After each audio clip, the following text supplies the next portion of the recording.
Hello friends, welcome to meaning in Telugu channel. ఈరోజు word ఏమిటంటే sensibility. దీన్ని తెలుగులో స్పందనశీలత, గ్రహణ శక్తి అని అంటాం. ఈ వర్డ్ని పరిస్థితులను లేదా అనుభవాలను సరైన విధంగా గ్రహించుకోగల సామర్థ్యం అని అంటాం. దీనికి సంబంధించిన కొన్ని ఎగ్జాంపుల్ చూద్దాం. వాటితో ఇంకా బాగా అర్థం చేసుకోవచ్చు. ఫర్ ఎగ్జాంపుల్, ఫస్ట్‌ది, he is a director with a unique artistic sensibility. అంటే తెలుగులో అతను విలక్షణ కళాత్మక స్పృహ కలిగిన దర్శకుడు.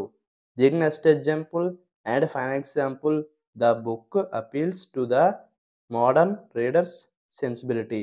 అంటే తెలుగులో పుస్తకం ఆధునిక పాఠకుల స్పృహను ఆకర్షిస్తుంది. ఈ వీడియో మీకు నచ్చితే లైక్ చేయండి. మరిన్ని వీడియోల కోసం మా ఛానల్ని సబ్స్క్రైబ్ చేసుకోండి. Thank you friends.